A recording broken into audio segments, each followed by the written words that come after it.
কোনো এক শুভাকাঙ্ক্ষী আমাকে কমেন্ট করেছেন, ম্যাডাম, পুত্র সন্তান গর্ভে আসার কোনো উপায় আছে কিনা? ধন্যবাদ ভাইয়া সুন্দর একটা কমেন্ট করার জন্য।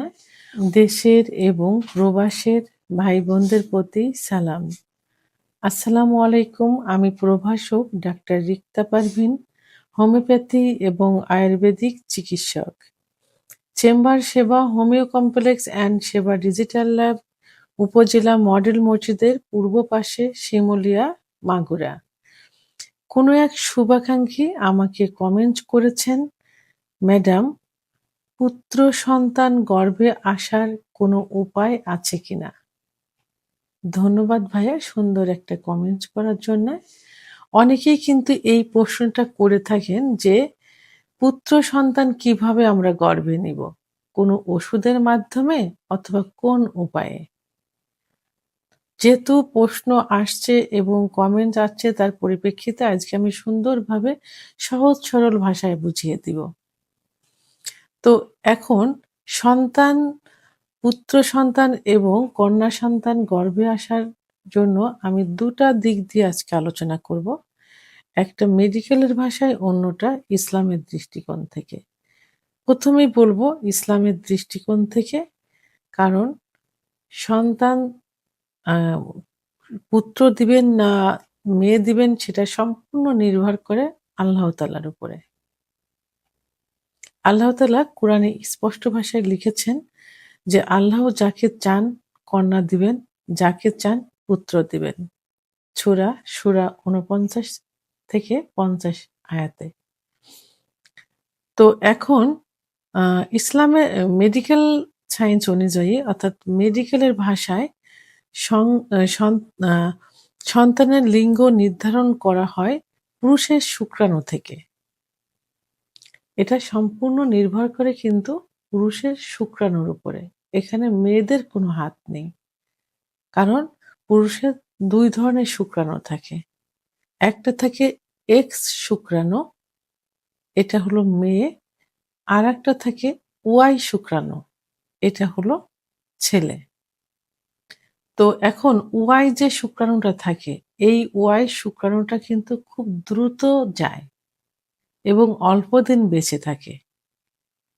আর এক্স যে শুক্রাণু, এটা ধীরে ধীরে যায় এবং অনেক দিন বেঁচে থাকে। তো এখন আমি পুত্রটাই বলবো, যেহেতু পুত্র নিয়ে প্রশ্ন করেছে। এখন এক্স শুক্রাণুটা যায় সাধারণত মহিলাদের যখন ওভুলেশন হয়, তার ১ দিন আগে অথবা ১ দিন পরে। এখন মেয়েদের ওভুলেশনটা কখন হয়? মেয়েদের ওভুলেশনটা হয় মাসিকের ১৪তম দিনে।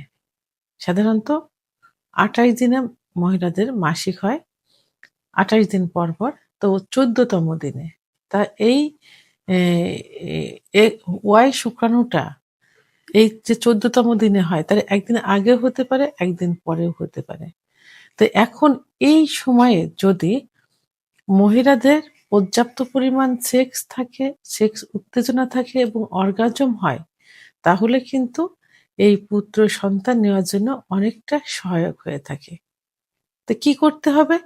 এই সময় শুধুমাত্র মহিলাদের পুষ্টিকর খাবার খেতে হবে, আর পুরুষের দুধ, ডিম, খেজুর, কাজু বাদাম, মধু, ঘি এগুলো পর্যাপ্ত পরিমাণে খেতে হবে। তাহলে সুস্থ সবল শুক্রাণুটা সেখানে থাকবে এবং বেঁচে থাকার একটা সম্ভাবনা থাকবে।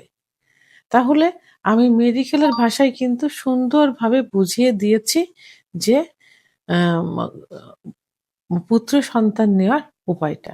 একদম সহজ ভাষায় কিন্তু এটা।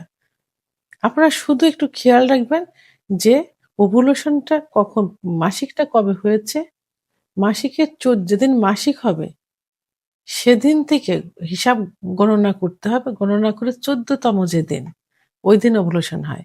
তাহলে ১৪তম দিন হিসাব করে ওভুলেশনের ১ দিন আগে অথবা ১ দিন পরে আ এই এ এক্স ওয়াই শুক্রাণুটা বের হবে। তাহলে আপনারা ২ দিনে আপনারা সহবাস করবেন এবং আ তাহলে আপনাদের আশানুরূপ একটা রেজাল্ট আসবে।